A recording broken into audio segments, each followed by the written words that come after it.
Okay, so I warmly welcome you to this online training, RFEM 6 for students.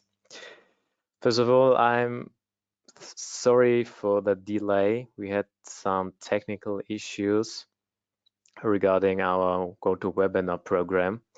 I hope you can hear me well. And today we will have the third part of our training of RFEM 6 for students.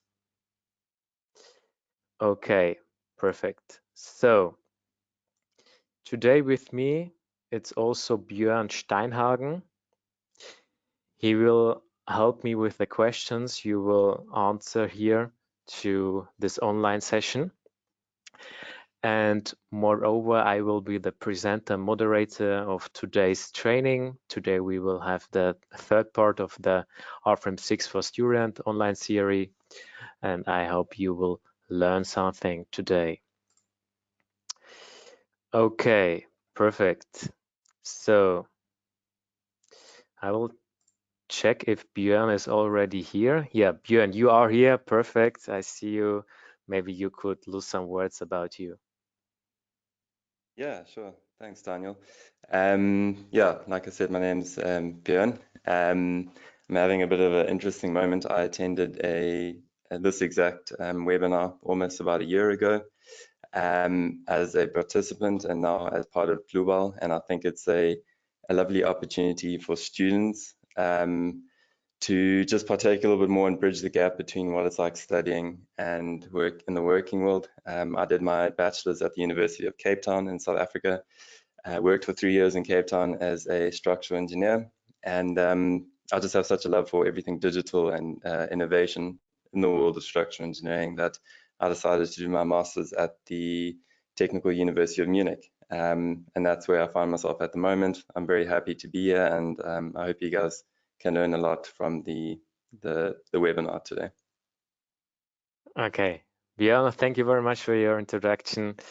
And yeah, Björn will be today the second voice and will support me by answering your questions. And you are warmly welcome to ask any questions in RFEM 6 and we will answer them as good as possible. And yeah, so I will disable my webcam, then you can see more of your screen.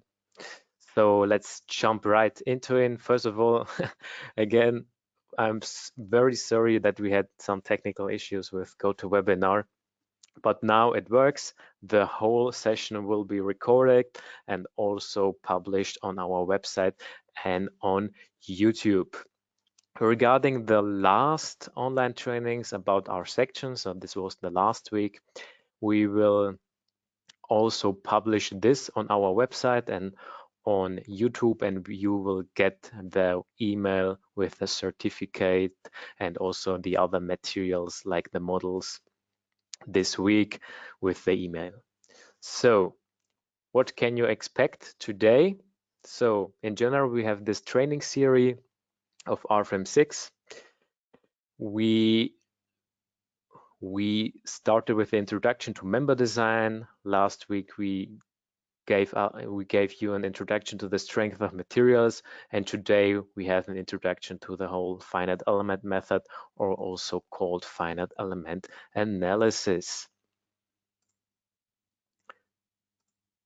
So yeah, the next thing is what can you expect from today's training? So first of all, we will give you an introduction to the basic principle of the finite element analysis. Then we will model together a kind of continuous lab. It will be our introductory example of today. Then we will give you an introduction to the plate theory. So the basic different concept between two plate theories, Kirchhoff and Reisner-Mindlin. Furthermore, we show you how to perform nonlinear calculations with RFEM 6, and then the final step will be some input of singularities, what we do also together. So let's skip to the PowerPoint. So first of all, we see here the basics of FEA. So in general, computer programs are based on the displacement method. So the unknown values are deformation or displacements. It's the opposite of the force method, and both calculation and analysis methods you learn in general in the study and your college and courses.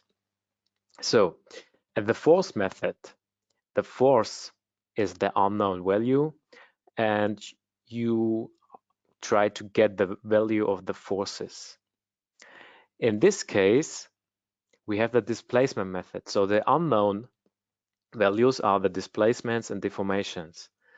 And based on these things, the computer programs are calculating these deformations and displacement vectors at first, and then they can get to the results of internal forces and support reactions, for example.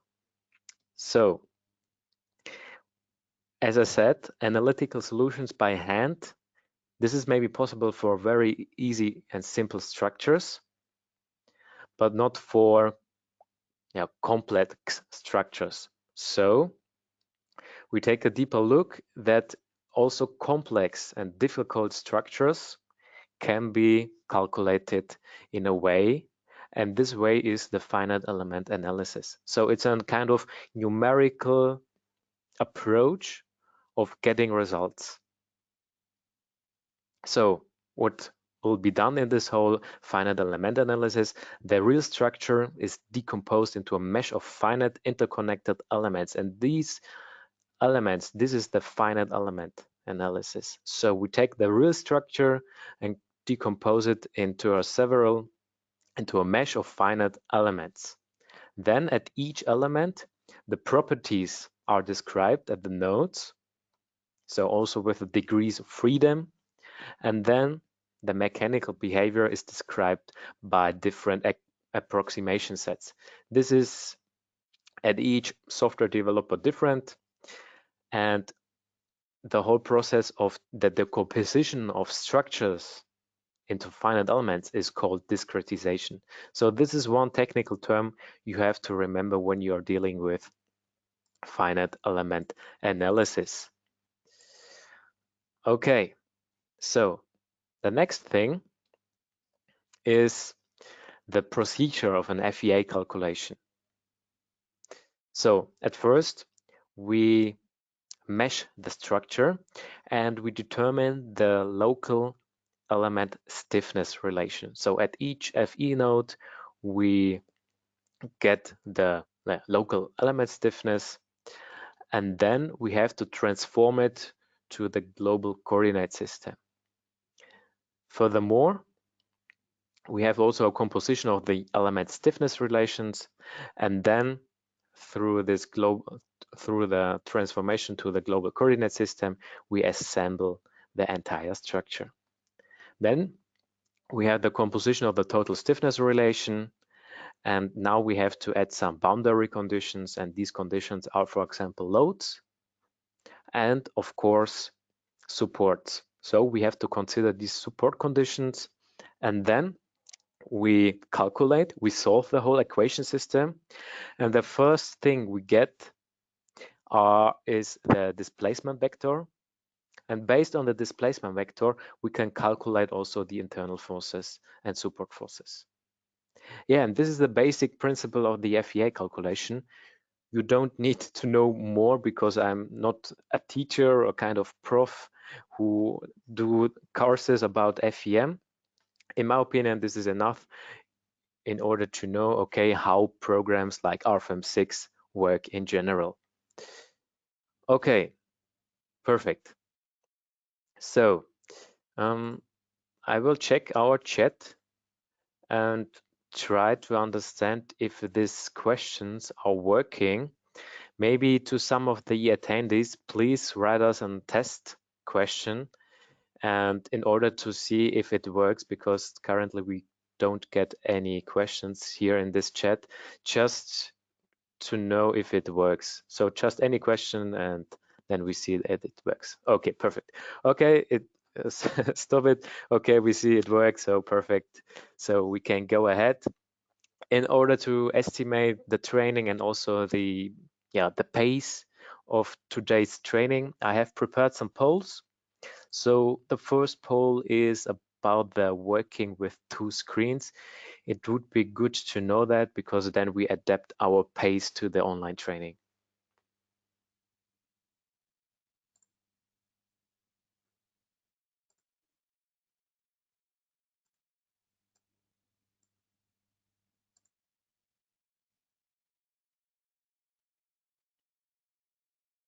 Okay, then most of you have already voted, so I close this poll and share the results. So yeah, it's a kind of 50-50, but more are working with two screens. So especially the first introductory example will be quite slow, because we will do it together in order to give you a rough overview about FE mesh, also the comparison of an easy example between surface and beam members. So yeah, okay, perfect. And in order to see if you have already some experiences with them, I would like to know if you have already some classes about the finite element method.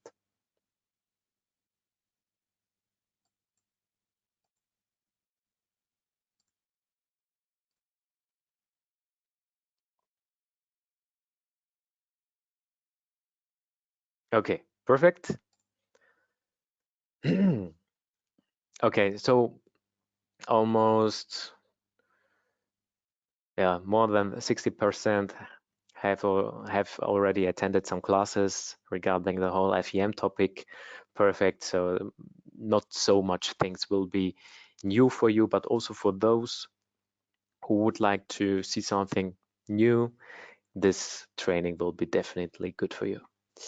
Okay, so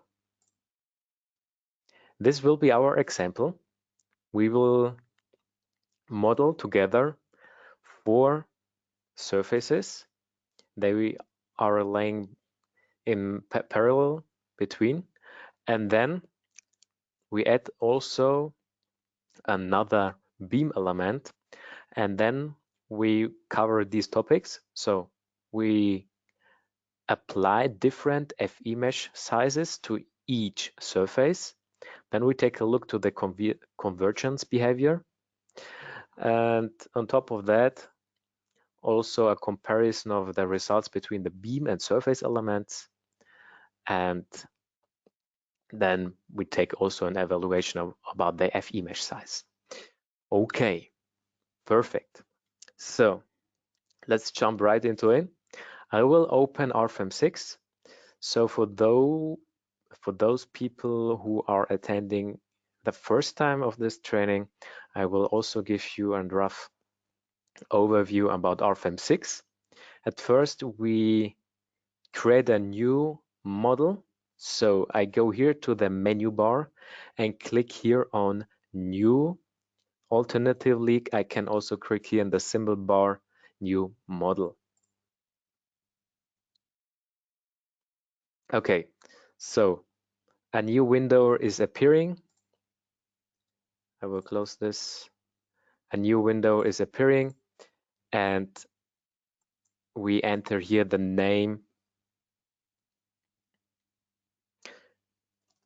continuous plate, and I choose here the type of model 2D XY plate, and this is everything. You can save it also under a project, but in this case I don't need it, so this is absolutely fine. Important is that we choose here the type of model 2D XY plate, because we want to consider bending moments into 2 different rotations and also 1 vertical deformation. So I click on OK. And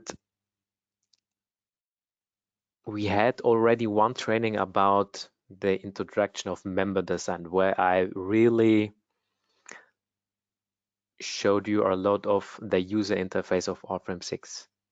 This is something I won't do today, but I give you also a rough overview about RFEM 6. So here you find the menu bar here at the top. And important thing is that you can also change your background. So go here to display properties.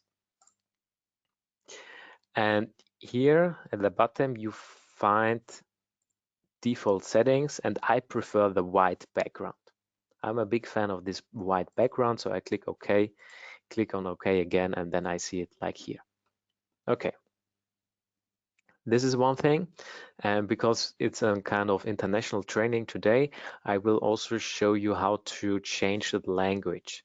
So go here again to the menu bar options and click here on program options, and in the tab settings, you can change the program language into different languages.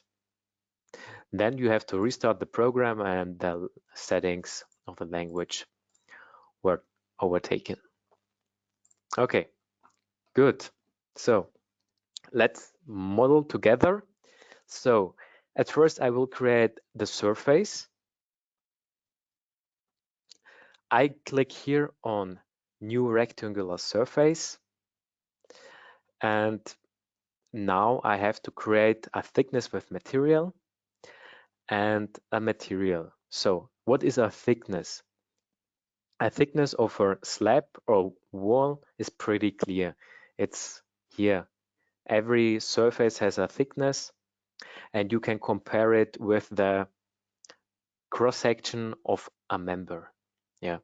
So the last time we created new members, and the members had information about the material, and this material was assigned to a cross-section.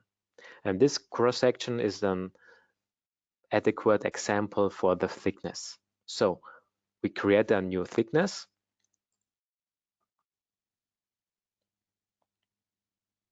And this thickness will be 300 millimeter thick. And we will also create a new material. So I open the material library.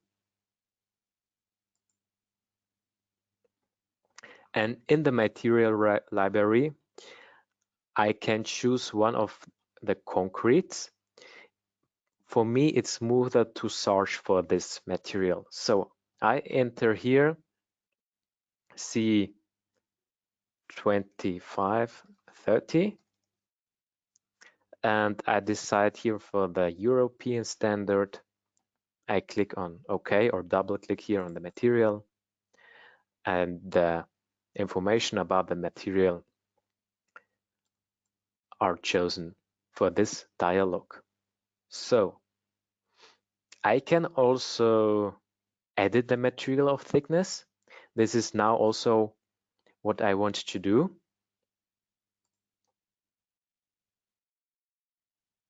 Because I want to neglect the Poisson ratio, because I want to have the results later on the calculation distributed over the whole width of the whole plate width. This should be constant. So in order to edit this, I click here on user-defined material, and now I can edit the Poisson's ratio from 0.2 to 0. Okay, I click on OK. Then I click on OK again. And now I have here the information of the rectangular surface with the material and thickness. Okay. Then I can draw it.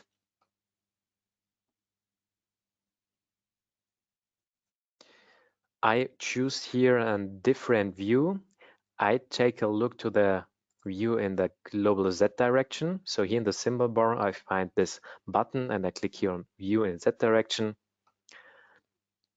And now I start from the global 0 point and click on this one grid point and go 10 meters to the global X direction and 4 meters to the button. So this is the end coordinate. I click on OK, and right click or escape will end this command.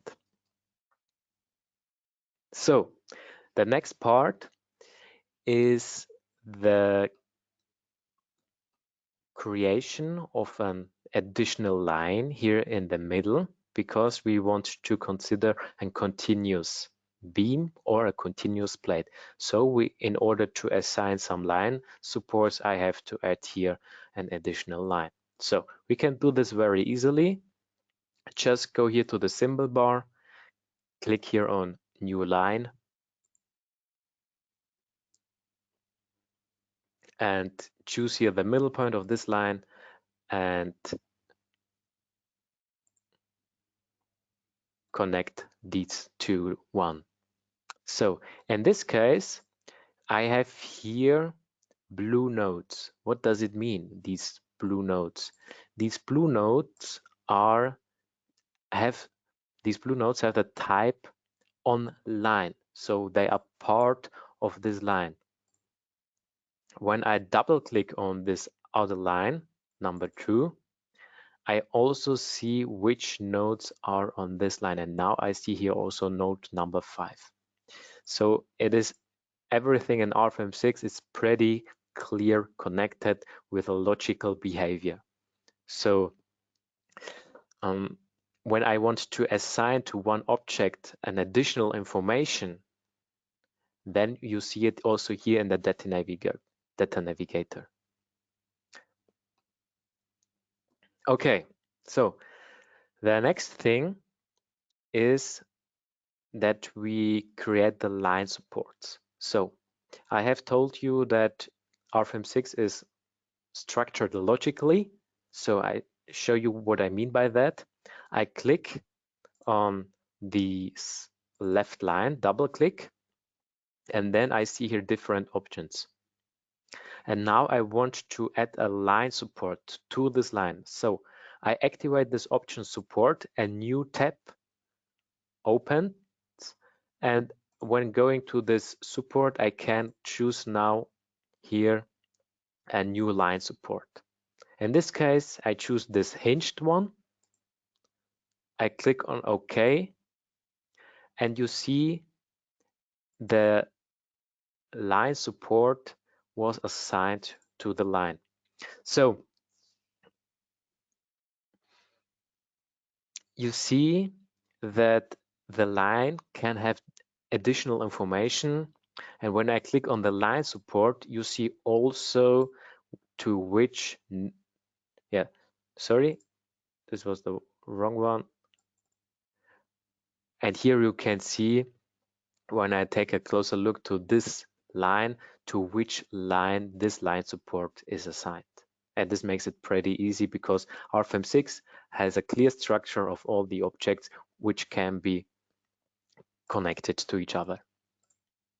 So the other one we'll do a little bit different. So I draw a selection window in order to select both of these lines. Then I click on Assign Line Support, and RFEM 6 remembers my selection, and I create now a new line support. So I create a new line support, and in this case I only want to consider vertical forces, so it can be in the global X direction free. So I activate this sliding in X or a roller support in X direction, and this was everything. I click on OK, and I see it like that. Okay. So, and now I want to consider a surface load. In this case, we have to assign the loads to a load case. The load case can be found here in the symbol bar. I click here to this button, and I don't want to consider for this case the self-weight, so I deactivate it and click on OK again.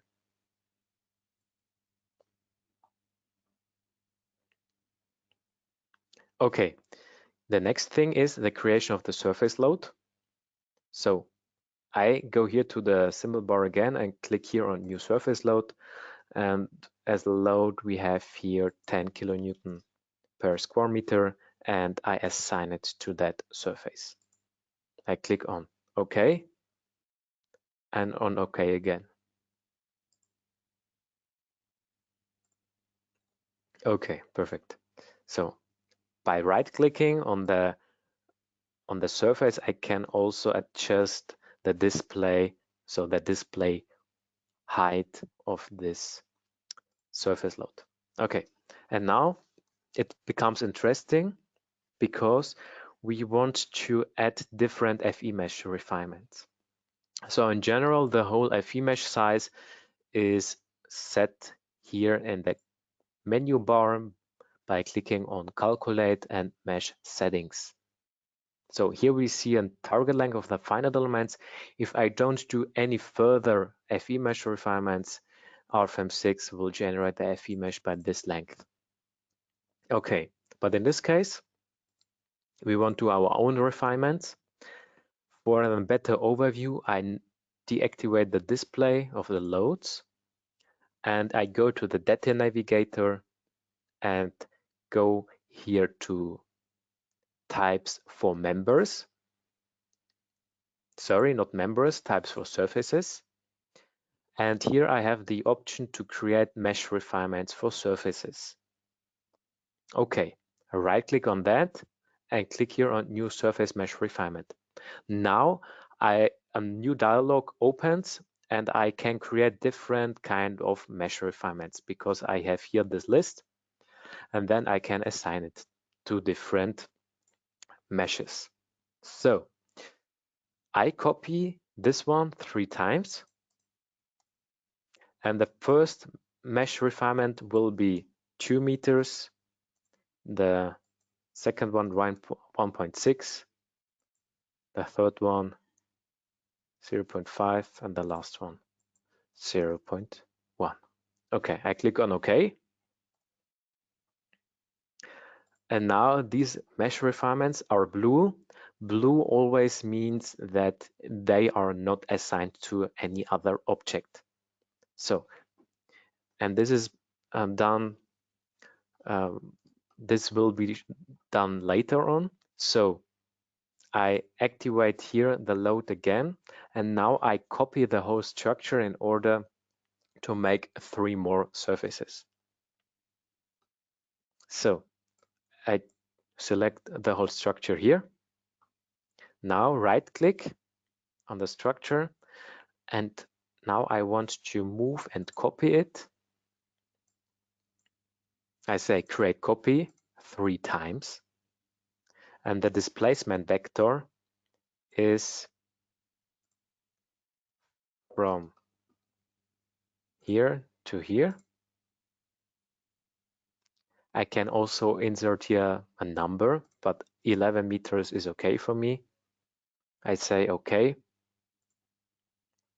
and the surfaces were copied. Okay. I move them a little bit that we have more place here. So I move them in order to have more place here. Okay. Now I will add as a reference example also the beam element. So I click here on new single member in the symbol bar. And again, here we have the member type beam and we have to assign them a section. So I create a new section. In this case, rectangular, massive rectangle section. I go here to the parametric massive and the geometry is here 1000 meters and the height 300 millimeters. So wait, 1000 millimeters and 300 millimeters. So if someone doesn't see this rectangular rectangle massive profile, you can also import different sections from the cross-section library. Just click here on massive rectangle and then you have the same thing. Okay, I click on OK.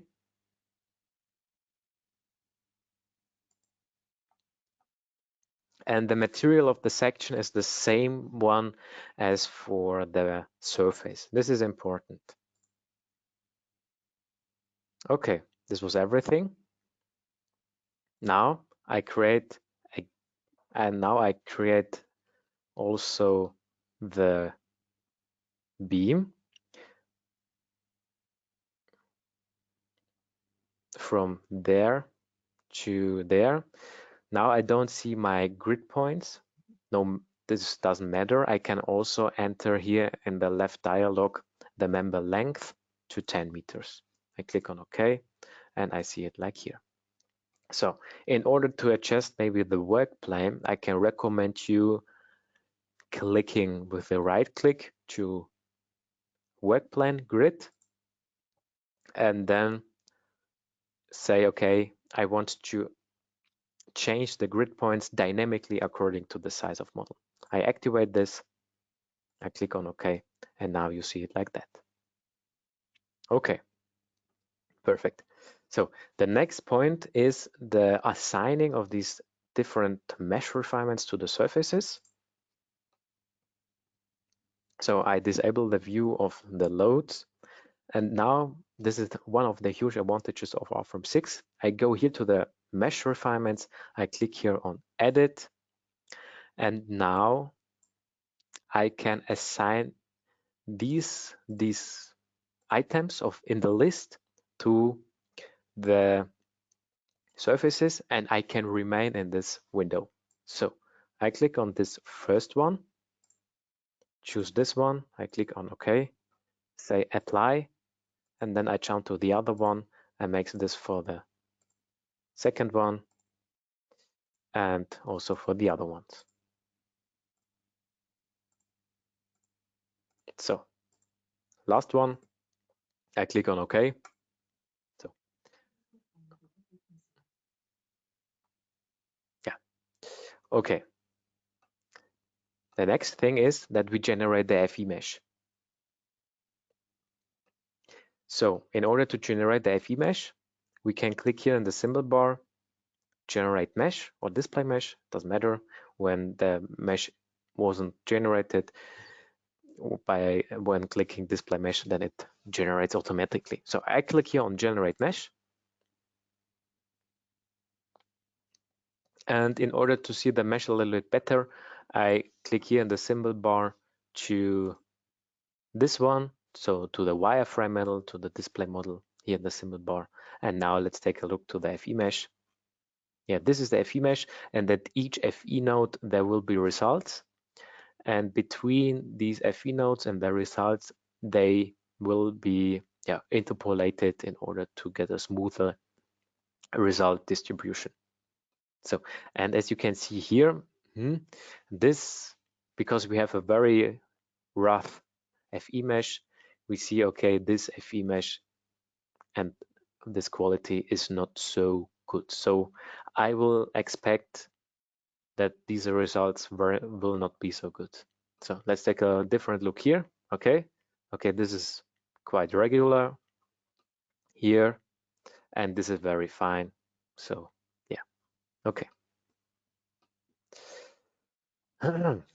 Okay, in order to evaluate the results with a good overview, I will create result section. So here in the symbol bar, I find the option to create a new result section. I click on that and I pick these 2 points where I want to have this section. In this case, this is this one from the left side to the right side. I click OK, and we see here this section. Okay, yeah, and this was everything. Now let's calculate, and I'm very curious about the results. Okay.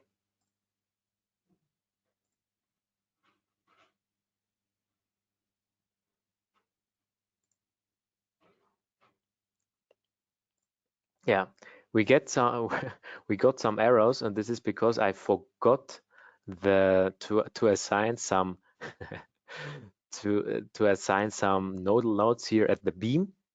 Yeah, no problem.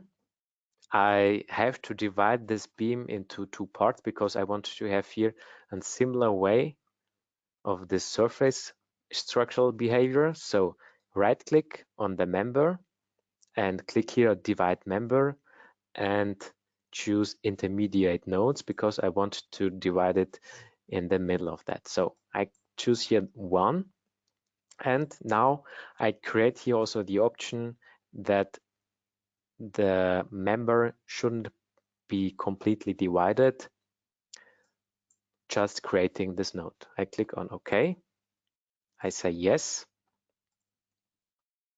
Now I have to add the line supports. Now the same thing what we done with the assigning of the mesh refinements, we do also with the nodal support.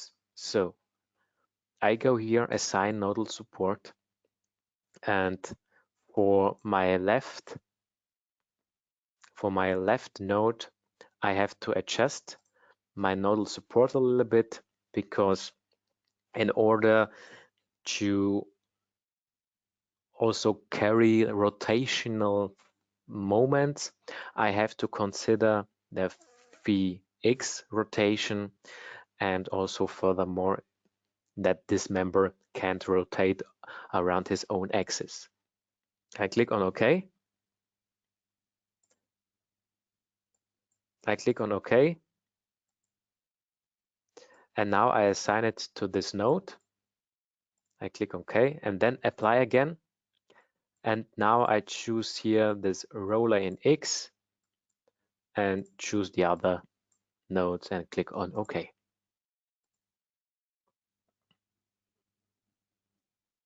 Okay, now I have to apply the load. In this case, I have to apply a member load. We have also line loads.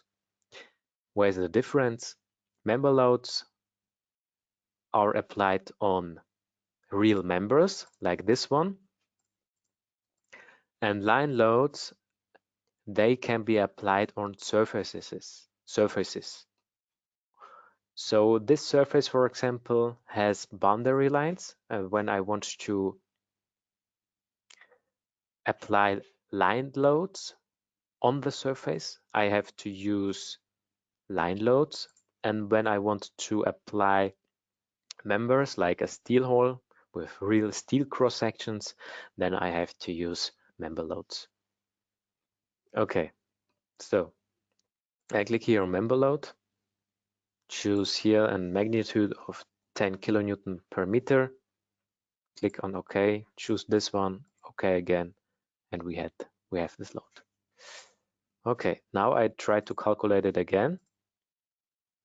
Now I hope it works. Okay,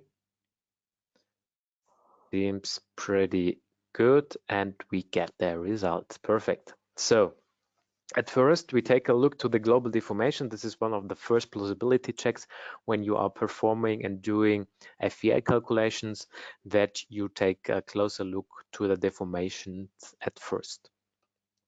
So in this case, I deactivate the result section and take only a short look to the deformation. And I see here, okay, yeah, it seems quite correct. Also here, this one seems quite okay. Maybe I change this one a little bit. And yeah, okay, so seems correct. So now it becomes very important. The next thing is the evaluation of internal forces. And therefore, I choose here these two ones. I select them and create an visibility. And I disable the view of the loads because I want to show you something. And this is pretty important that you understand that. So the members in order to see results on members, you can activate internal forces by choosing them here in the result navigator. So now you see the internal forces, or the distribution from the bending moment.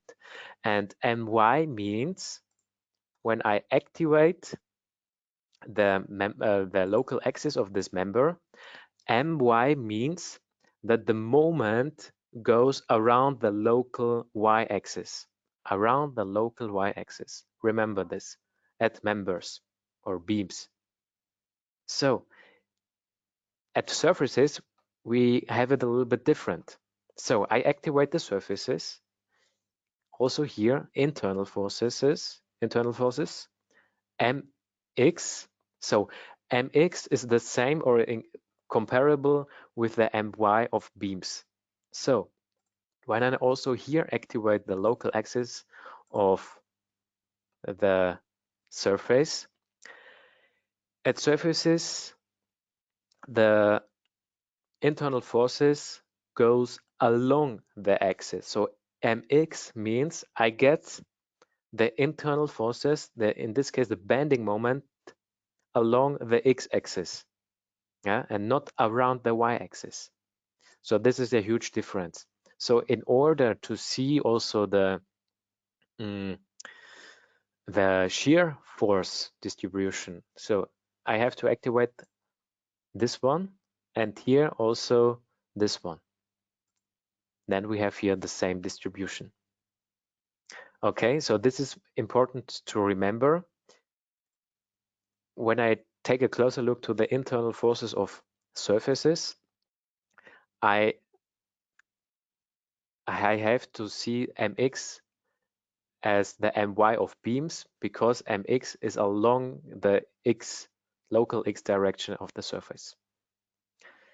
Okay, now I change the hiding of the visibilities, and now we go through the examples. And in order to have a similar distribution of the result section here on the right side, I activate the result sections. Okay, perfect. So the next thing is that I go here to the bottom part of the result navigator, and I activate local extremes of the result section. So, and what can I see? First of all, let's take a closer look to the bending moment. So I choose here this one. So this beam should be our reference example. And here these surfaces should have similar values like this beam here. So let's take a closer look. So here we can see, okay, we have a support moment of -26 kilonewton meters, and here of -32, -31, -31. Okay, yeah, this seems pretty interesting, because through the bad mesh refinement here, because we are very rough here, only 2 to 2 meters, we get very bad examples, because only at these FE nodes the values are calculated, and the finer we get, the more we get to the same result like here at the beam element. So also here at the field moments, 16, 17, and here we have 70, 53. So this is also a difference. So in order to summarize it, it is important for FE calculations that you choose the FE mesh as fine as necessary and as rough as possible. Okay, here on the left side, we have it too rough. So we underestimate the results in comparison to our beam example. But when I do a too fine mesh refinement, then it costs us a lot of calculation power, and the computer is calculating a long time. So put it always also to the rentability of the whole thing in order to make your structures economically, and also consider the time for the calculation. Sometimes it is enough when you have a good FE mesh, but not too fine, but also not too rough. So a recommendation from my side is the third example. For example, here you can see when I deactivate the results that we have here, we have here more than 4 up to 6 FE elements between one span. So this occurs to good values for results. So my recommendation is between two boundary conditions, I would say, you should have at least 3 up to 4 or 6 finite elements, because then it is enough and sufficient for your FE calculation. So again, choose your FE mesh refinement as fine as necessary and as rough as possible. So now let's take a closer look to the results again. Here, right-click on the section. I can open this and open a kind of result diagram. And here I can see this in a better comparison. So you can see I have here -26 on the left side. The next one is -32 and so on. So this makes it quite interesting because the rough FE mesh is not good for this calculation. And you see also here between these FE nodes, the results are also not good, because we underestimate here a complete distribution of nodes. So when I take a closer look to the middle of one span, and this is in this case 2.5, for example, we see here that we have a value of 11.67. The same when I do this for the next surface. The same here, but now it becomes interesting. Here we have 15, so this is a quite big difference. But the value which is more correct. So in order to say what I want to say with this message is a finer mesh does not necessarily lead to better or more accurate results. This is something you have also to remember. However, FE nodes should also be close to expected extreme values. And this is important to know. Okay, one thing more. Shear stiffness. In order to get here at this beam your hand calculation results, you have to consider also shear stiffness effects. So taking into account shear stiffness leads to an increase in deformation due to shear forces. So this shear deformation, especially at concrete structures, plays a major role. So it is recommended to consider the shear stiffness for the deformation analysis. So, and the standard in RFEM 6 is the setting that the shear deformation and the shear stiffness is activated for members. But in order to get the same results for your hand calculations, where you normally don't consider these effects, you can also deactivate the shear stiffness. So I double click on this member, go to the section, go here to member start and edit this. And now I can deactivate the shear stiffness. I do so. I click on OK, again on OK, and I calculate the whole structure again.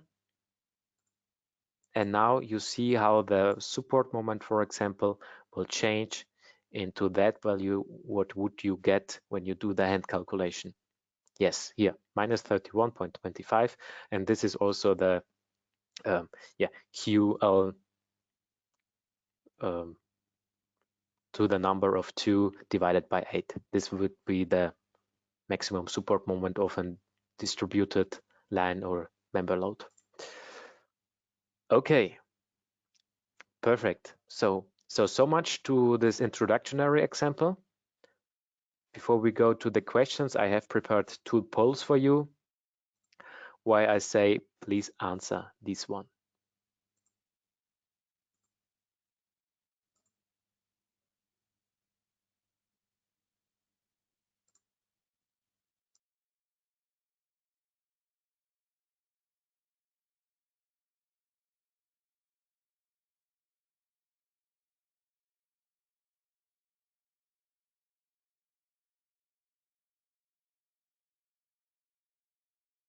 Okay, perfect. I will share the results. And yes, the most of you have chosen the right result. So what do I mean by discretization is the decomposition of the structure into finite elements. Perfect. So next question.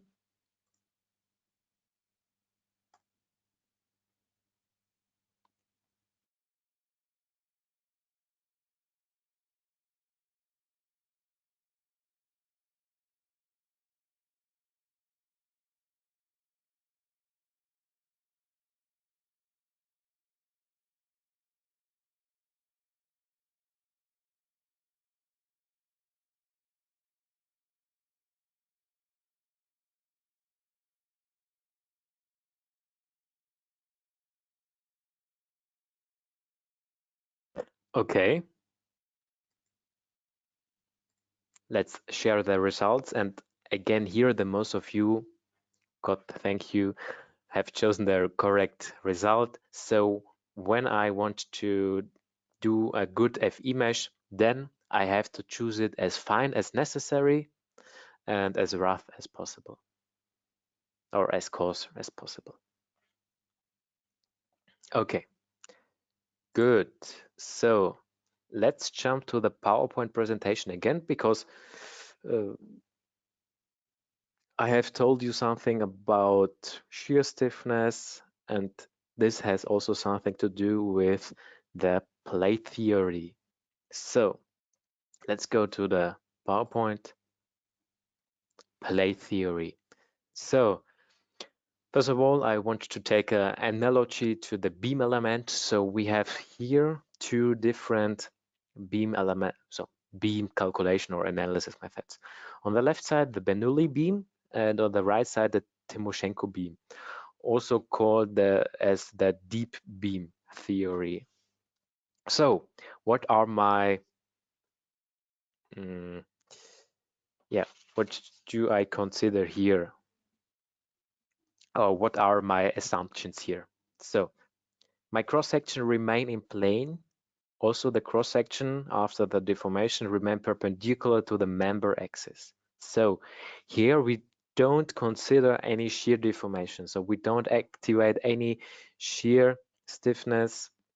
So we neglect also some deformation. So it's a kind of rigid shear stiffness.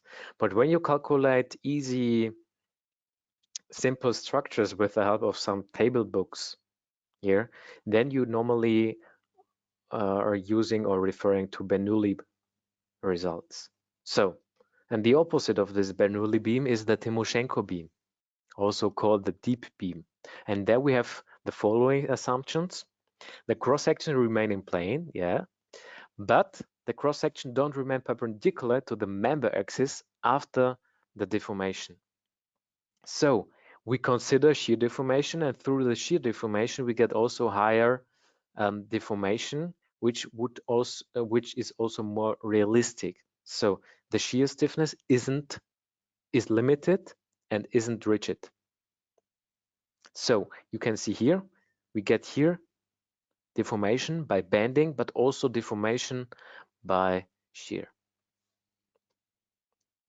So maybe here a nice example on the left side, the Bernoulli beam. So it remains perpendicular to the member axis. And here at the Timoshenko beam not. Here we get an additional shear deformation angle, and this causes also to more deformation through the shear activation. Okay, now let's transfer to the plate elements. So the similar part of the Bernoulli beam is the Kirchhoff theory, and the same for Timoshenko, the Reisner-Mindlin theory. So also here some assumptions. So we have here geometrical linear solution. So we take only small deformation, the same also for the Reisner-Mindlin, also Hooke's law, cross-section remain flat, no warping, constant thickness. But Kirchhoff, no consideration of shear deformations, and the Reisner-Mindlin, there we consider shear deformation, and also transverse or lateral strains. So we have this Poisson's ratio, what we set in the former example to 0, and now I explain you also the meaning of the behavior of this Poisson's ratio. So when I pull a beam, then normally depending on the material and also the Poisson's ratio, it becomes smaller in the section. Yeah, and these effects are also taken into account by the Reisner-Mindlin theory. So let's transfer to the plate elements again. Kirchhoff on the left side, Reisner-Mindlin on the right side. So in structural analysis programs, surfaces can be calculated according to the bending theories. And we have the bending theory Kirchhoff and Reisner-Mindlin. In the calculation, according to Mindlin, shear force deformations are included, and according to Kirchhoff, they are not taken into account. So we consider no shear deformation. Therefore, it is only good for thin plates. Yeah. So it's recommended for surfaces that are relatively thin, such as metal sheets in steel construction. We only consider also a pure bending load bearing capacity, and this is also a simplified approach.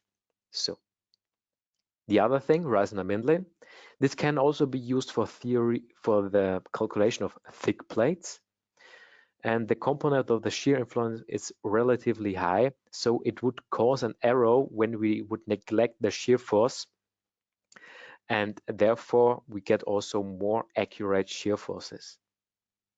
And this theory works also with a higher value approach. So this is the difference between Kirchhoff and Reisner-Mindlin. And now I show you where you find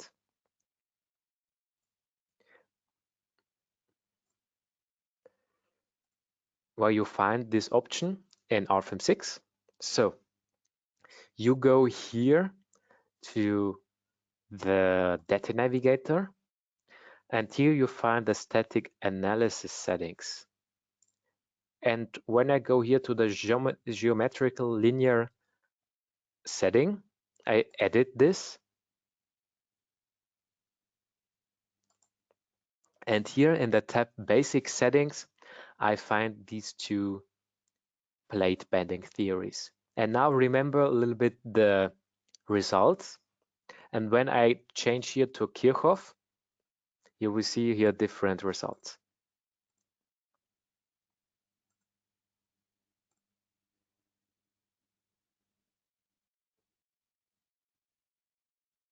Yeah, so different results because we are having now some thin plates, I would say.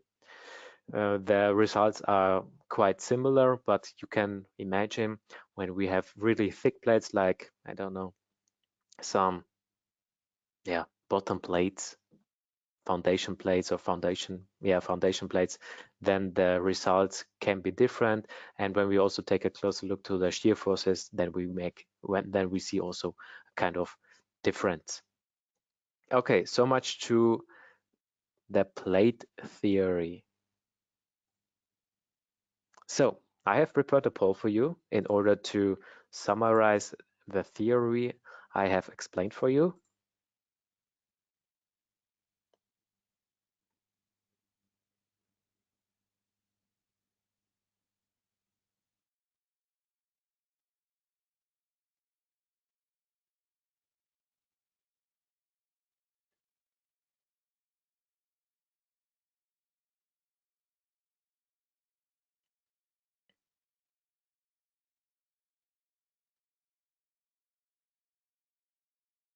Okay, the most of you have chosen, so I close this, share the results.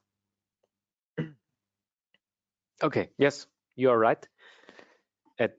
In Kirchhoff's plate theory, we don't take into account any shear deformation. So, perfect.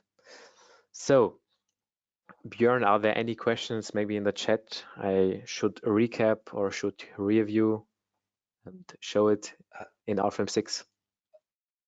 I think very clear so far. Thanks, Daniel. No unanswered questions yet. Okay, thank you, Björn. So don't be shy. If you have any questions, put it into the question box and we help you. Okay, so let's continue. The next part are non-linearities. So I go again to my PowerPoint. So first of all, So nonlinear calculation. So nonlinear calculation, what does it mean? In our first online training, we have already discovered one of our nonlinear analysis. This was a geometrical nonlinear calculation. So we got the equilibrium of our results according to the second order analysis, so at a deformed structure. So when I want to do a more deeper analysis, or when I see, okay, the linear elastic behavior of some materials doesn't fit to the reality, then I have to consider nonlinear effects. So, but these nonlinear calculations have one disadvantage. And disadvantage is that the superposition law is no longer valid. This means when I want to combine different load cases or load combinations, then, and I have some nonlinear effects like tension members, something like that, then this is not possible or should be avoided. So, what are typical application areas in RFEM 6? We have, as I already mentioned, geometrical nonlinear calculation, like the second order analysis. Additionally, we have also the third order analysis when I consider any tensile or membrane structures. I have also nonlinear material behavior, which is also very interesting because I have prepared here an example for you. Nonlinear material behavior is when you remember to your classes in strength of materials, how you tested them in kind of laboratorium, and you did some experiments in order to see the yield strength of a steel member. Then you can also consider nonlinear material behaviors. in RFEM 6. We have also the possibility to consider nonlinear behaviors for structural objects like members, hinges, supports. And you can consider better and precise analyses and results. But remember, these kind of nonlinear effects have also a higher calculation effort. Okay, and now I have prepared some examples for you. So these examples are just for seeing and understanding these different nonlinear effects. So I go here to window, and what I have here as a first example. So I have here a frame with tension members, and this frame is a kind of a part of a completely steel hole. So we have here this one side, and you can imagine, okay, when I have here this column, that we have here also some beams for the roof, but in this case we have only this one side considered. So, and now I have to stabilize it by giving them a kind of bracings, yeah, and we see here these bracings, yeah. So what happens when I don't have here these bracings? So I delete them in order to show you what happens. Yes, or no, because we will delete them like that.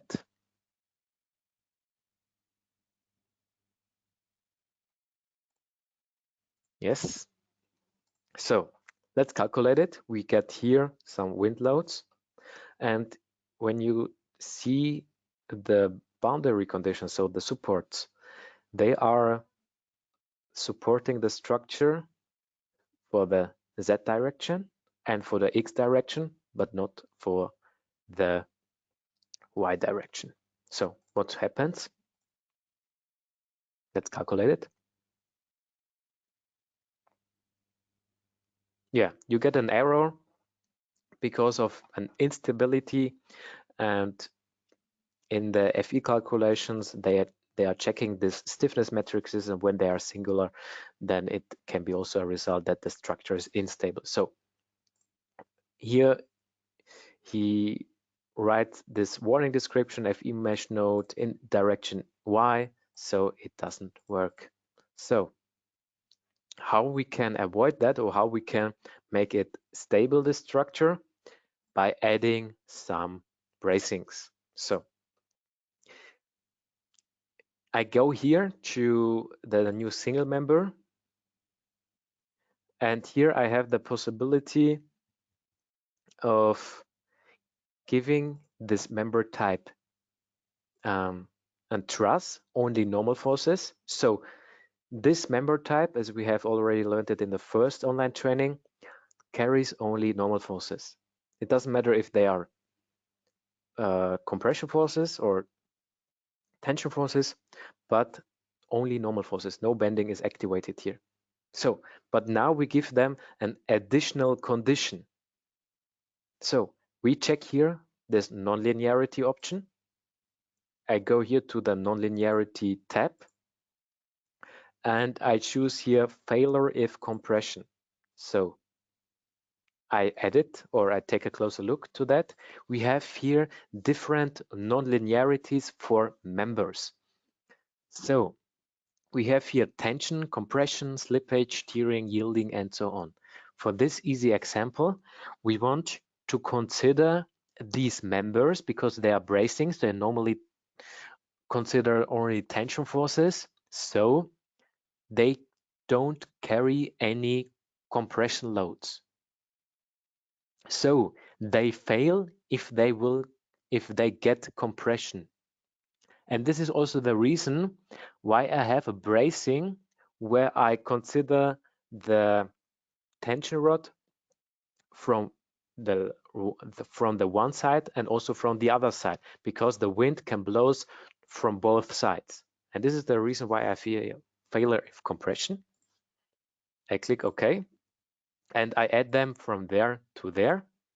I say yes, and also from there to there. Now I have to change the cross-section of these members because they are quite huge. So for that, I have another cross-section. I have here, and round rod. And now I can also copy that by drag and drop. Oh, so by drag and drop. So by drag and drop. And now I calculate the structure again.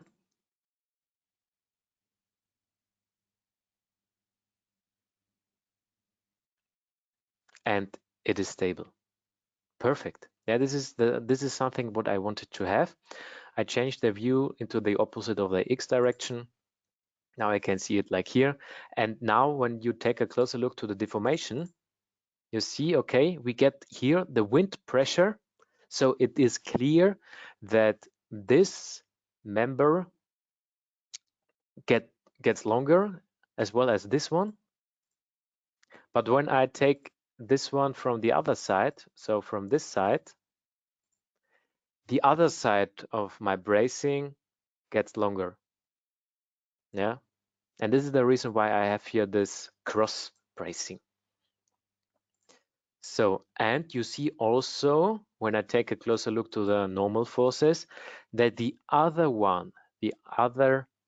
member doesn't get any normal forces because this member fails because we add them here. We gave him a kind of nonlinearity, and as we can see, he got compression forces, and this is the reason why he failed and is screwed out. Okay, so much to that. We can also make an alternative of these nonlinearities of members. I select them both again. And instead of giving them a nonlinearity and deactivate it, I can also give them the member type tension, and it will have the same effect. I click on OK, calculate the structure again, and it will have the same effect. Again here. Okay, this was the first example. Next example.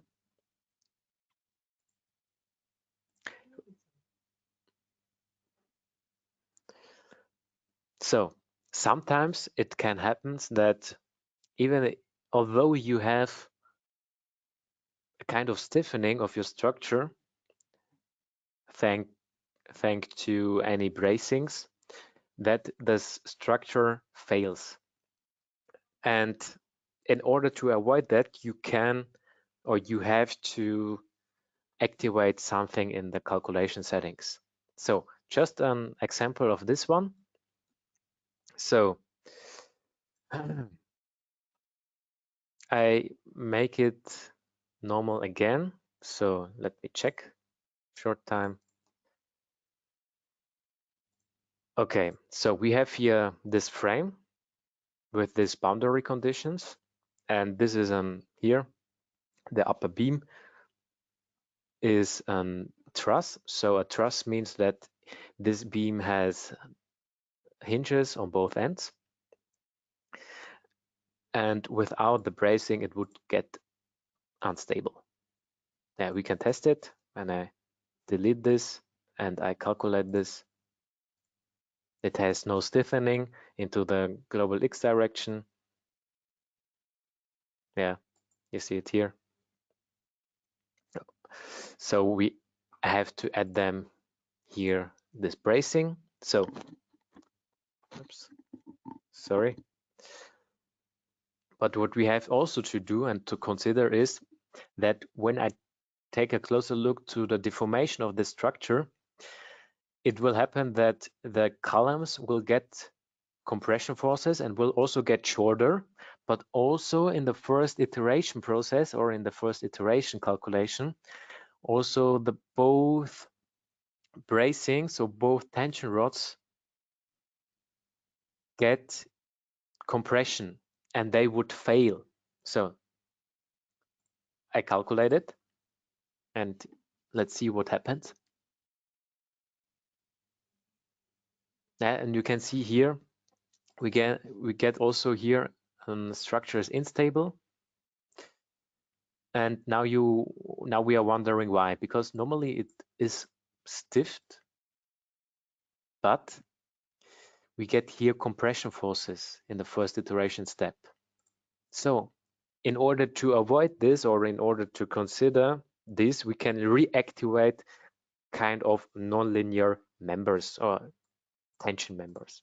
So I go here to the data navigator, and this setting you can find in the static analysis setting. Go here to edit, and if you are when you deal with nonlinear elements, nonlinear beam elements or members, you have here a third option of reactivation. And when you accept here this exceptional handling, you have here two possibilities. I decide for this one, for the first one, that failing members to be removed individually during successive iterations. So this what this means. So after the first iteration, RFEM does not remove, for example, all tension members with a compression force at once. So it will stay at least some of these tension members, and then the other one are taken into account. So the tension member with the greatest compressive force is removed again, so at each iteration step. So let's activate this, calculate this, and see if it works. And yes, we see it works. And this is the consideration of tension members. And when you get instabilities, although you have the structure well stiffed, then it can lay on this maybe. Yeah. Okay, next example. Nonlinear support. I have here a pretty easy example. You can assign nonlinearities also to supports. So this support is here. This is the nonlinear support. And what do I have here? I added them. And here I have chosen the nonlinearity failure if negative px. So what does it mean? So when this support gets horizontal forces against to the global x-axis, then this support fails. No support reactant will be carried. So this means, in other words, that when I pull here a force or have here a force against to the global x-axis, then this support will fail. Okay, so let's take a look to the results. So where do we have the force? We have here this force, 15 kilonewton. Maybe I can make it a little bit bigger in order to see that. Here, 50 kilonewton. And it pulls this node to the left side. So this would get negative horizontal support reactions, and negative horizontal support reactions in the global x direction would fail this nonlinear node support. Okay, and therefore we have here also this fixed Hall frame, and here also we can imagine the deformation of the structure. Okay, next example. We have here a ladder with friction support. So first of all, what did I do here is that I model, or I created loads on each of these steps. Yeah, so I can show it to you. I start the animation. So each load case is one single node on one step of this ladder. And what I wanted to consider here, at which step the ladder gets too much vertical loads, that this would slip to the x direction. So, and we can see here, okay, load case 1 works, 2, 3, 4, all these load cases works.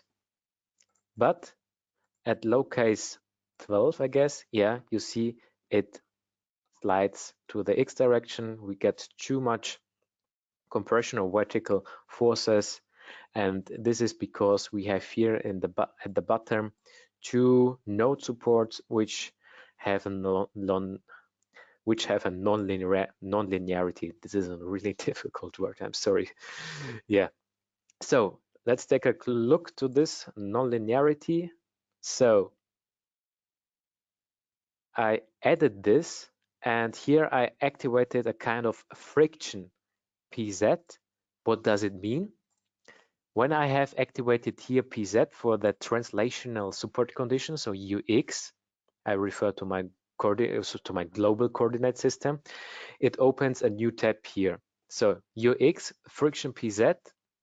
So what does it mean? I have here a friction coefficient of 0.2, and this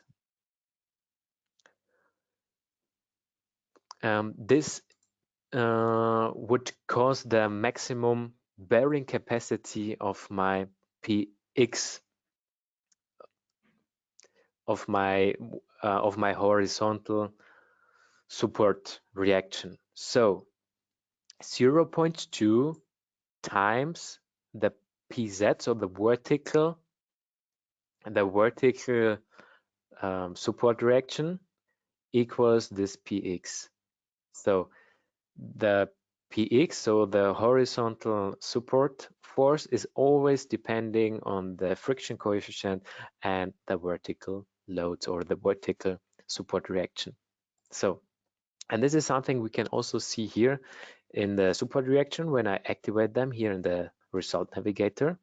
So when I have here the friction support of 0.2 times 0.5, also 0.2 times 0.5 equals 0.08. The same here, 0.09, and now 0.1, and this would lead to this slipping, because then we are higher than the 0.2 times 0.5, so the vertical load. Okay.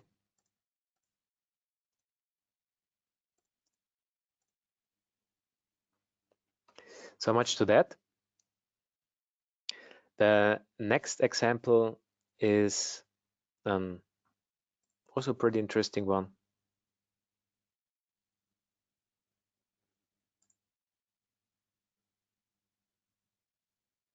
So here we have the following situation. I want to consider here a kind of plastic analysis with RFEM. So we have here this specimen. So this is something you maybe saw in a laboratory of materials when you did some experiments, and I did here the same thing. So to put it in maybe into a general concept, or concept is that the elastic deformation of structural component due to a load are based on Hooke's law. Yeah, Hooke's law is linear elastic stress-strain relation or behavior. I think this is pretty clear. At some examples, you want to take a deeper look what happens if this linear elastic, or the linear stress-strain relation, is not current anymore. So you want to see what happens after this linear behavior. In this case, this plastic behavior. So, and we can consider these nonlinear material effects also with RFEM 6. So how do we do that? So when we use RFEM, we have an add-on called here in the base data called nonlinear material behavior. When I activate it, I can consider elastic plastic material behaviors. RFEM 6 activates for me for materials different material models. So what do I do at first? At first, I want to calculate this surface with a linear material model. So I have already created here some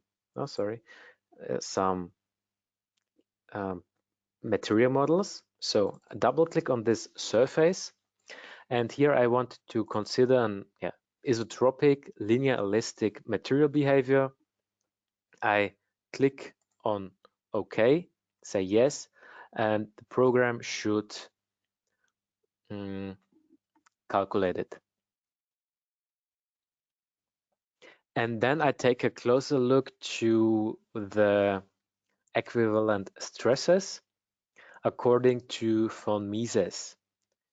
So this is a kind of stress hypothesis and pretty known and also pretty used for these kind of stress designs or stress proofs for steel sections or also for steel surfaces. Okay, so we have here this specimen example with an yield strength of 235 Newton per square meter, and the tensile stress should be up to the yield strength. So maybe I'd show you also this tensile strength, this line load, and the force required to reach the yield strength of this steel surface is determined for the model as follows. So I have here normal force. The normal force is the yield strength of 235 times the area of this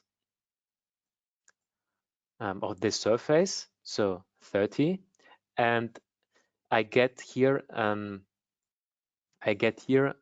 tension force of 7,015 Newton.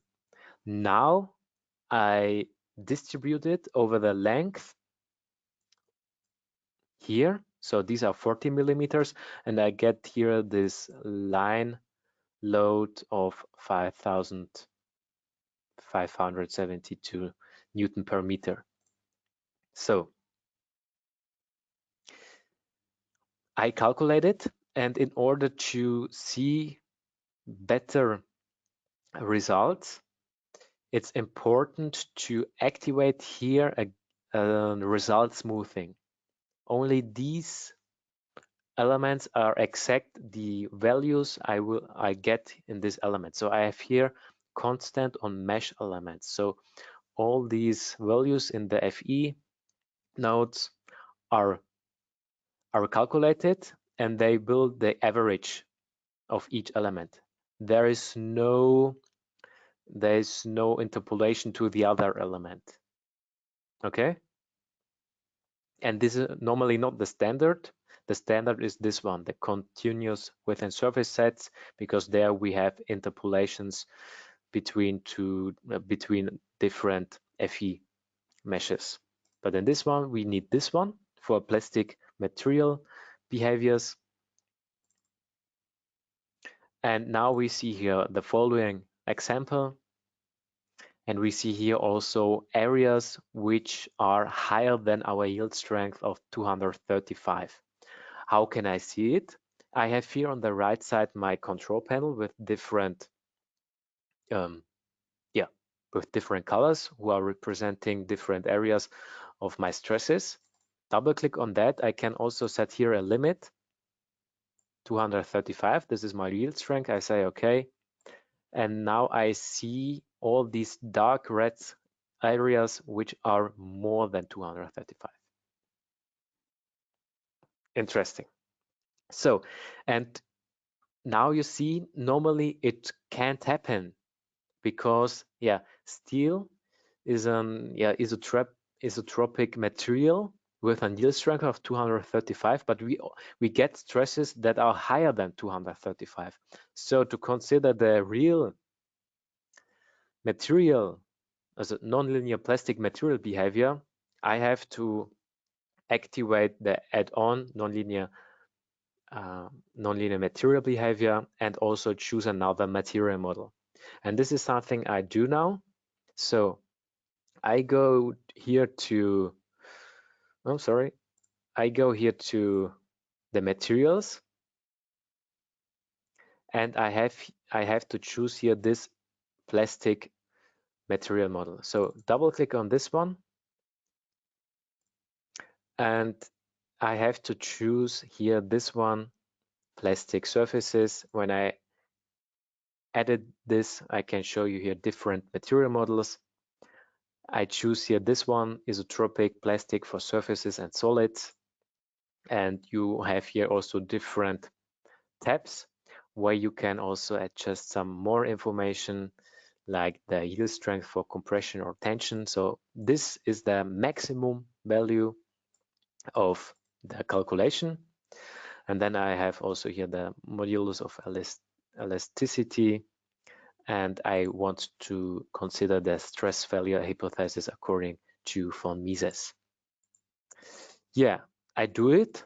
And now take a look what happens. I calculate all load cases because the other load case is a line load at the end, which is a little bit higher. But now let's take a look to the first load case. And now it's pretty interesting when I change here this one. The highest value, the highest result here at my stresses of von Mises is 235. So no, there's no higher value. And this is the right material behavior. And this is pretty interesting. Yeah. Now you see also the places which are yielding.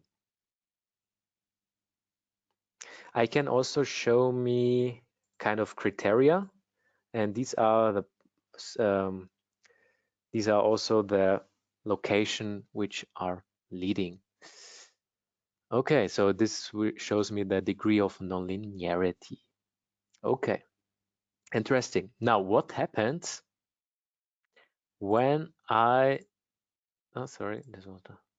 when I increase the load at the end to 505,000 Newton per meter? So now we get higher stresses because now when we take a closer look to the deformation, we see also the reduction of the deformation. So I activate the deformation at first. So this was this one. So this was to the limit, in order to reach the yield strength of this steel surface. And now we are over that. And now we see also the reduction of the deformation also here in the width. I can click here on the deformation animation and I see it here like that. It gets longer. I think this is pretty clear, but also here in the width, we see here this reduction. And these kind of material nonlinear effects you can also do with RFEM 6. Also pretty interesting for you when you are in this material laboratory and want to consider these kind of things. Okay, perfect. So let's get to another example. and to another pole. Sorry, let's get to a pole and then we do a break. So this pole is a pole with a multiple selection, so several answers can be correct.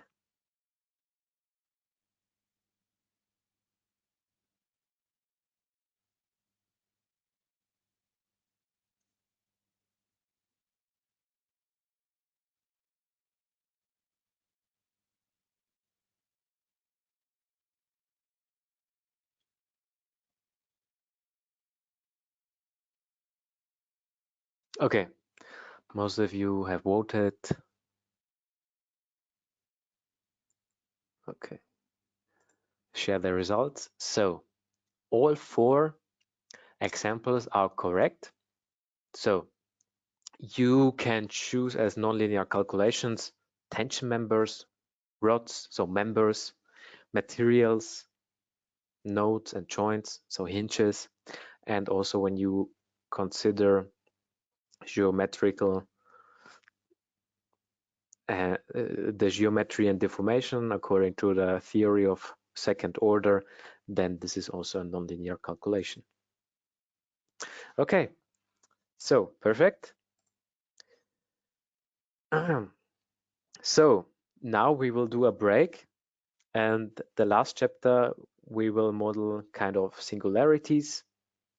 So I suppose that we make 12 minutes break, that we have here in German a time of 6 o'clock, so 12 minutes, and see you later.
Okay, I am back again.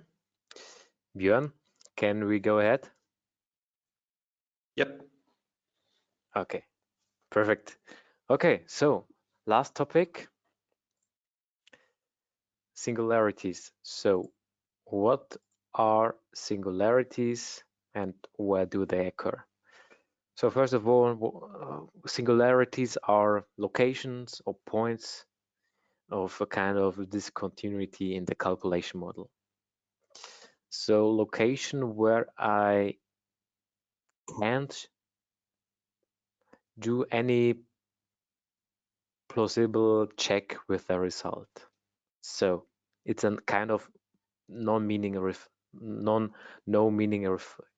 result. So this means we have a model problem in the mathematical or numerical RFEM model, for example, but this problem of not really interpretable results is not occurring in the reality. So at each singularity, we have infinite stresses and internal forces depending on the FE mesh. The finer the FE mesh, the higher the stresses and internal forces, and this is normally a singularity. And the mesh refinement does not improve the result. It improves only the better localization of the singularity. So what are typical singularity locations? Point and line loads, point and line supports, also openings, rectangular openings for examples, reentrant corners, so when I have sharp corners, and also stiffness changes due to material or thickness, so when there are jumps. So how can I avoid them? These two things I can avoid by our next example, for example. Yeah. And openings or reentrant corners by giving them a kind of round corner, and stiffness changes, I can avoid them by giving them over several steps with not high jumpers regarding the material or thicknesses. So now let's take a closer look to the point and line loads we can do and consider in RFEM. So for those who want to model with me, now you are welcome to do the same with me. So I go here to new and I create a new model. I go here to 2D XY plate again, and I insert here the model name singularity point load. I click on OK.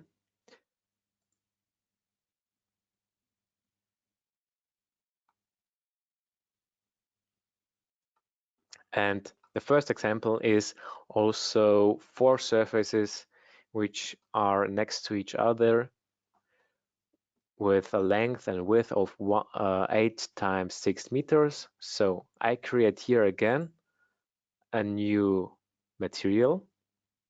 Go again here to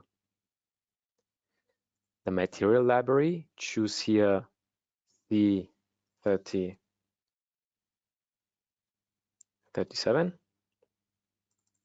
choose this one, and the thickness is 200 millimeters. I click OK.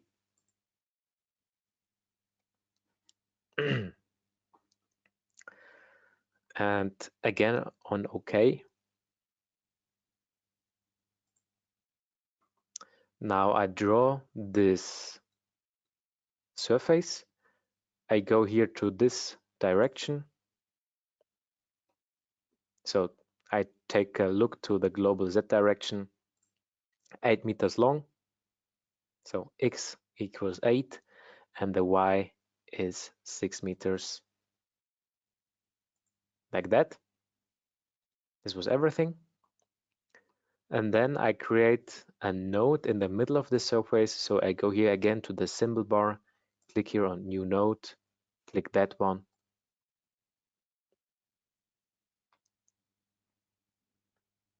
Right click. So, and the next thing is giving this node a point load. I go here to new node load, and in the Z direction I have 100 kilonewton. Assign it to that node. I click on OK and on OK again. Okay. So the next thing is that we assign to the lines line supports. So I select all lines. It doesn't matter if I have also selected the node or also this line load, the single load, doesn't matter, because we assign line support to lines. So only lines are interesting for RFEM 6. And I give them this kind of value.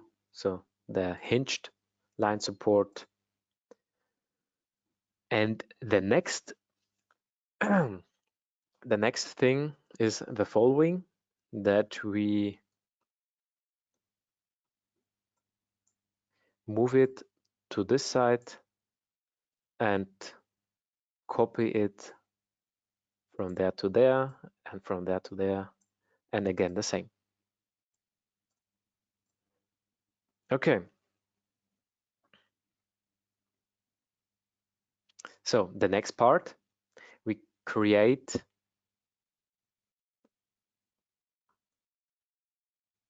now types for surfaces. In this case, surface mesh refinements.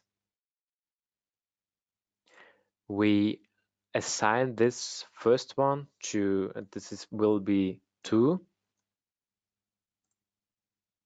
1, 0.5, and the other one 0.25. So now I created this surface mesh refinement with the help of the tables. This is sometimes faster when you do the input like that. And simultaneously, these objects appears also here in the data navigator. So, and now I can, because I know the numbers of these surfaces, I can assign them very easily, because I know this is 1, this is 2, and so on. So I can 1, 2, 3, 4, and now it's finished. Yeah, very easy. Okay, and now we need a result section. So I create the result section, draw them from, draw them from there to there. I click on OK.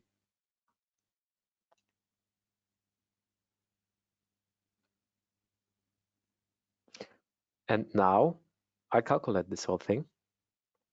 Before I do that, I change here the name of this load case to single load, or let's say node load,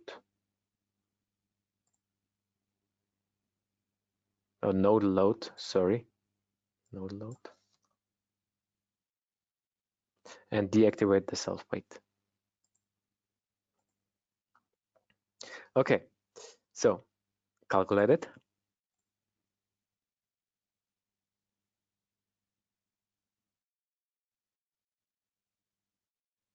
So now let's take a closer look to the examples, to the results. First of all, I activate here the result section, local extremes. So, and take a look to the deformation. So as you can see, the deformation looks at each surface quite okay, but not the bending moments. So let's take a closer look. You see, okay, on the right, on the left example, I have 37 kilonewton meter as field moment, and on the right side 52. So we have different FE measures, and we say, okay, from the former example, we know, okay, when I have a finer FE measure refinement, then the result are mostly better than a rough one. But which example is now the right one? Because here this example is quite okay, but here I have a difference of 7 kilonewton meters of 45 to 52. So now I'm asking myself, okay, which field moment is now the right one? And the easy answer to this question is no one, because this is a singularity. And at singularities, the results are not useful. Yeah. So I have to see them a little bit different. Yeah, I can use these results for my further design processes or projects. So, and now I have to do some, things. How can I work with them? So we see, okay, this is an absolutely singular behavior. Doesn't matter if you have a rough mesh or a fine mesh.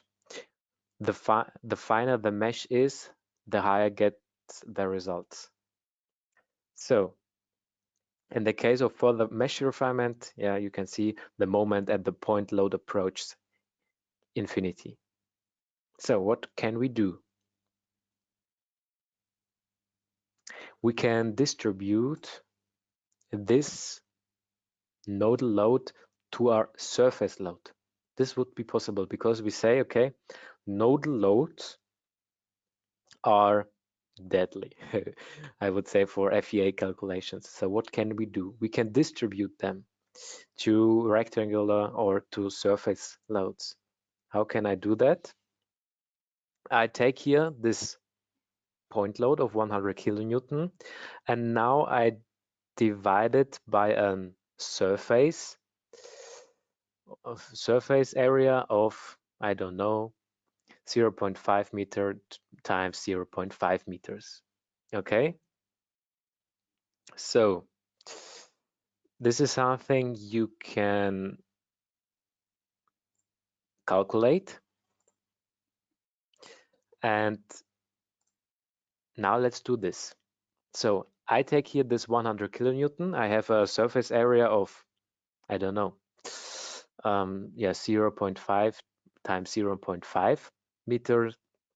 So this is depending on the thickness to the, let's take a closer look how to explain it to you. I go here to the display navigator, I activate here the model, activate this surfaces, I click here, filled include thickness. So this is the thickness of your model. Yeah, 300 or 200 millimeters, 200 millimeters. And normally for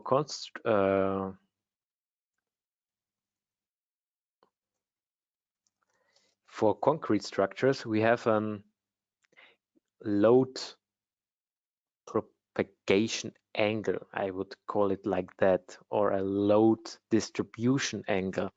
And for concrete structures, this is 45 degrees. So when I apply the load on the top of my surface, oh, this was not the right one, this one, yeah, on the top of my surface. So here I can distribute it with an angle of 45 degrees until to the surface axis, and this is 100 millimeters.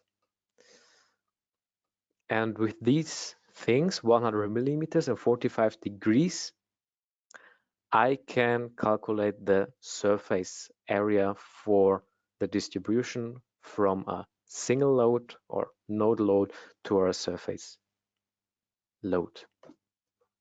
I make it here a little bit easier for myself. So I take here a rectangular surface. Sorry, so in order to apply now the surface load on this surface, I need to create a new free rectangular load, because we only want to consider this rectangular load on a part of the surface and not on the whole surface. So I go here to load magnitude, and this is, sorry, before I do that, I'm sorry, I have to create a new load case. This load case is now the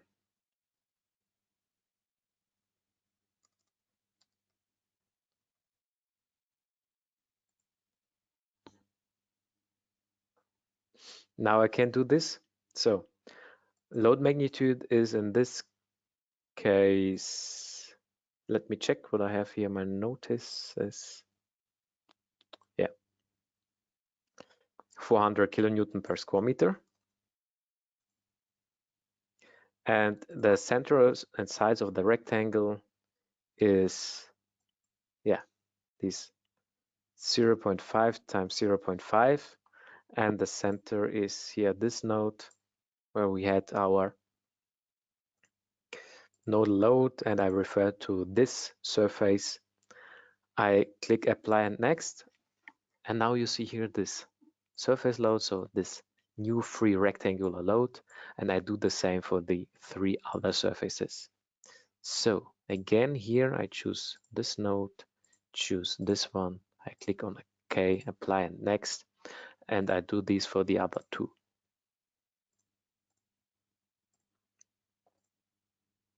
And last but not least, this one again.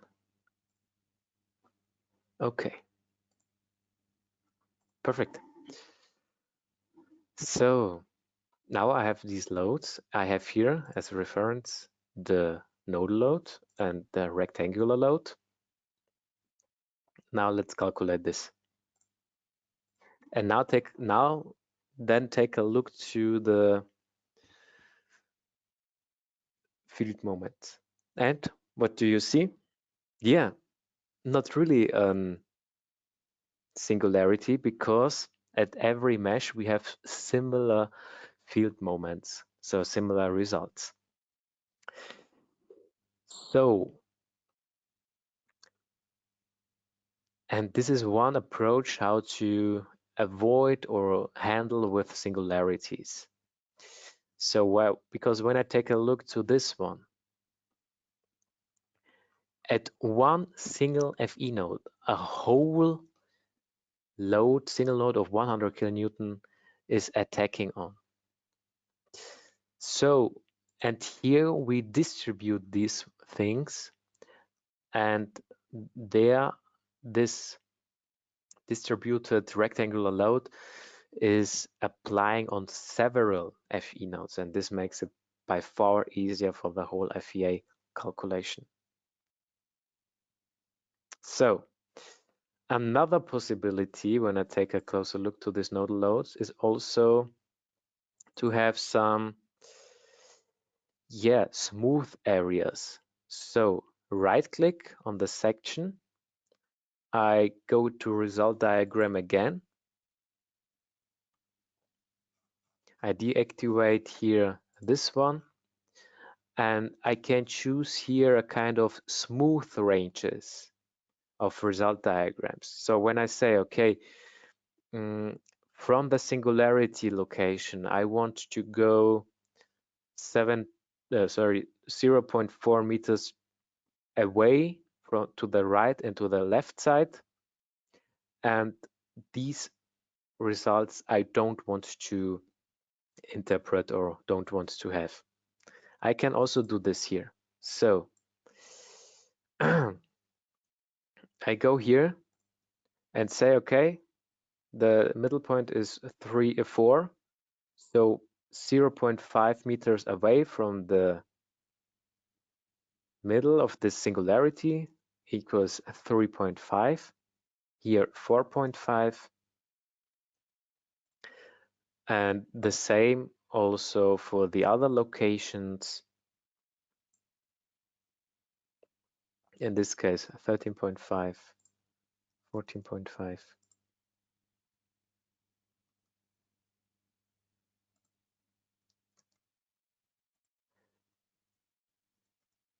And I hope this will also, no, this is not correct.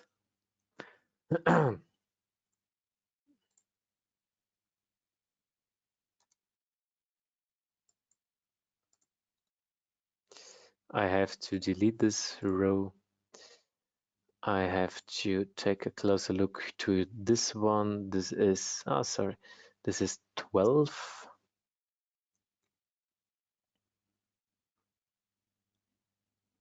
20, 28. Okay, now I know it. So I want to have it here at 11.5 and 12.5, sorry, 12.5, and here at 19.5, 20.5, and here at 27.5. And the length is calculated automatically, and I click on OK. And now you see here these smooth ranges and also the distributed, the distributed banding. So this is one approach how you can do this, and you can see, you can here also move this smooth area, and then the difference and also the length is appearing here, and also the results. And this is something how you can avoid that. Okay, so next example will be a similar example, but in this case with nodal support.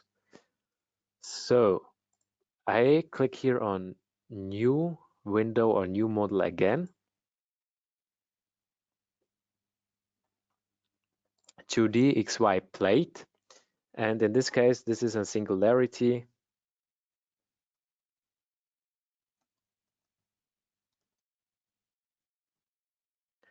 Nodal support.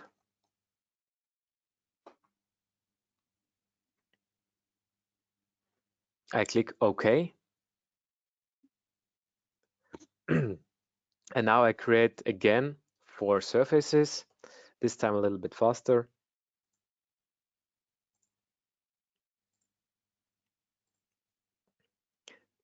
This case, a material of C37.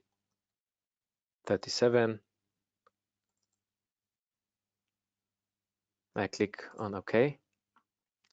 The thickness is 200 millimeters. I say OK. OK again.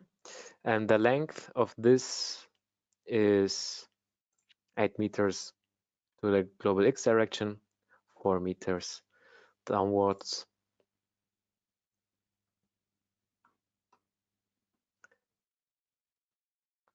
And here we do something different. We add here a node to that coordinate, x equals 2, y equals 2. Add here a line support. And here a single support.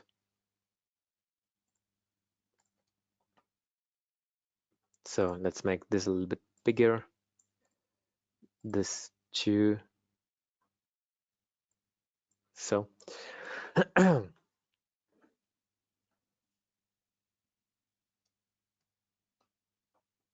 and now we apply also a new surface load with 10 kilonewton per square meter.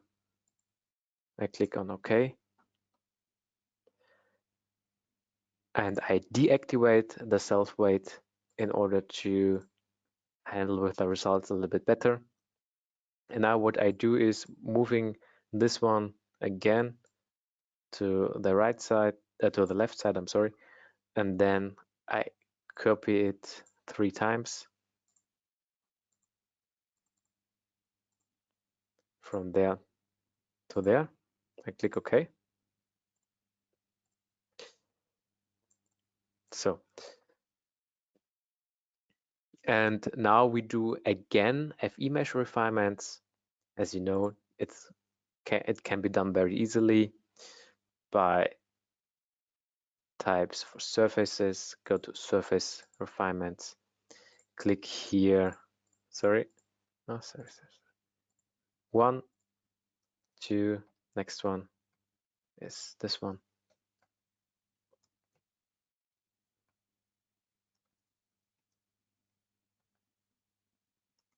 So this is very fast.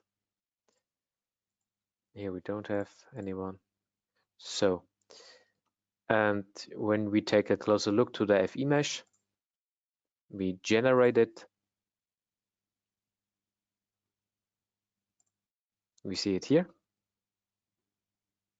Sounds good. Seems good. And now we do again a section result. We can do this also here at the data navigator. Go here to special objects, and here you find the object or the element result section. I go here to new result section and choose it from here and create it.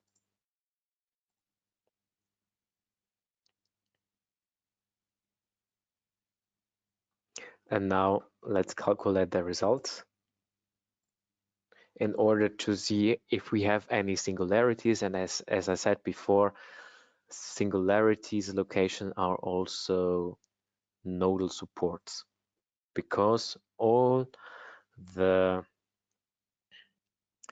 loads are on one node.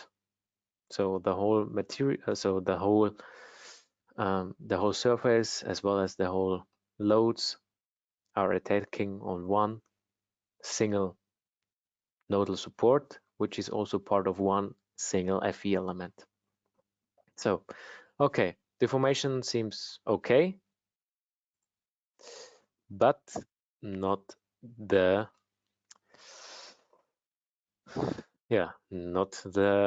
bending moment in X direction.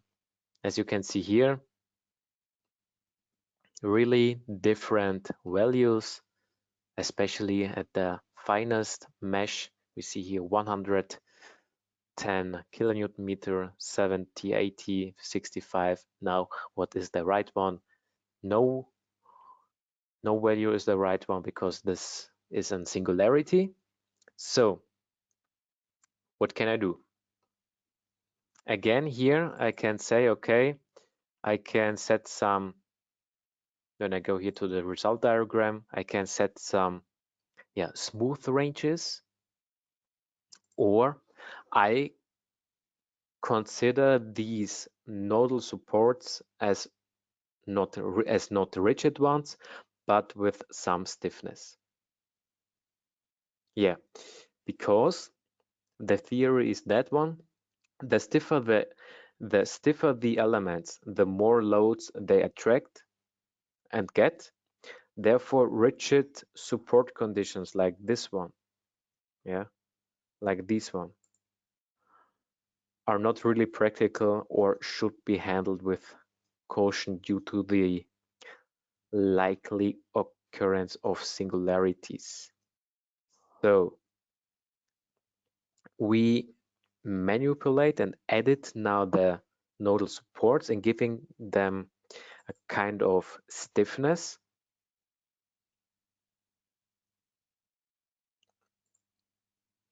And here we have the possibility to consider the stiffness via a fictitious column.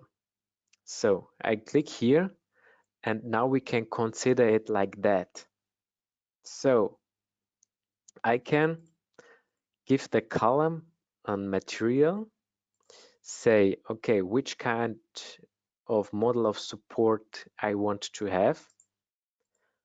In my opinion, the first one, elastic surface foundation, will give you the best results. And now I have to enter the dimensions of the column. In this case, it's 0.5, this also 0.5, and the column height. The lower the column height is, the higher is the support spring. You can remember it as a rubber you want to press. The higher the rubber is, the easier you can press it and it bends. But the shorter the rubber is, the more difficult is it to press it. So the same, it's here for the column height.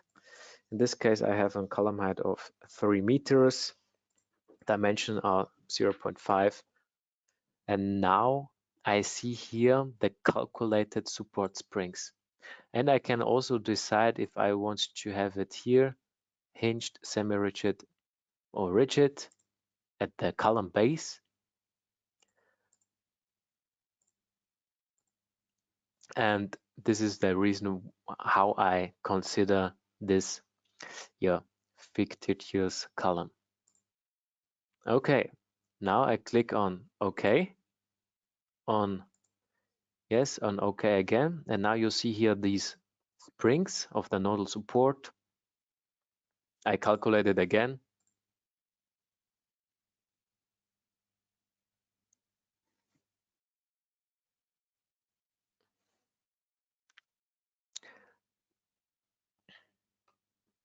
And now you see here the results again. And now it's easier for you to work with the results. One thing more is that you can also do some FE mesh refinements at the nodes. Just click on one of this node and say mesh refinement, and you can do a mesh refinement, give them a mesh refinement type circular or rectangular.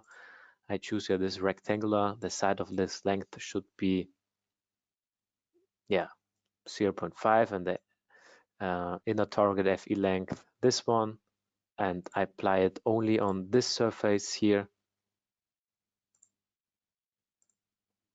I click on OK, yes. And take a closer look to the FE mesh. And here you see this node refinement, which should make the examples more clearly. I can add that, I can edit it also. I can add here this one, that it makes more accurate.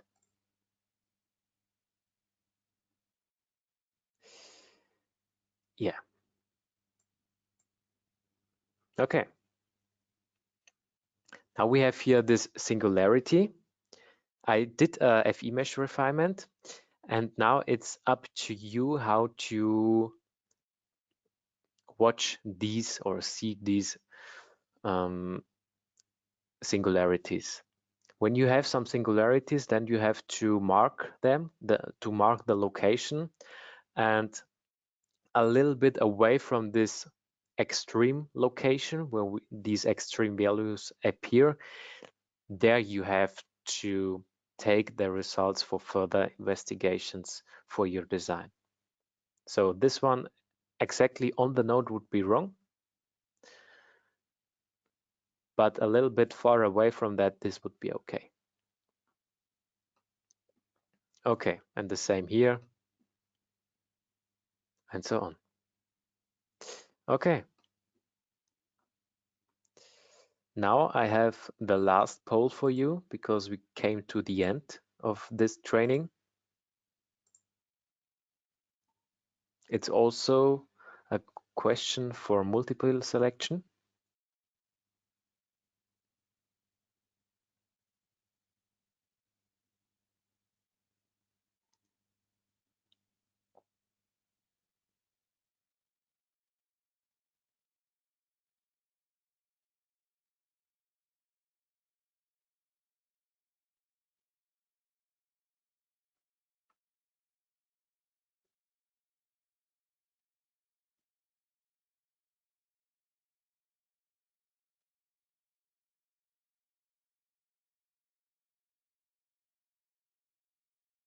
Okay.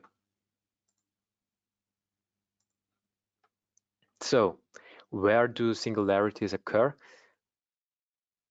Yeah, all 4 answers were correct. So, point bearings or load applications when I have single loads, also line loads at the end, reentrant corners, jumps in stiffness like material or also thickness, and also at the beginning and end of line support or walls.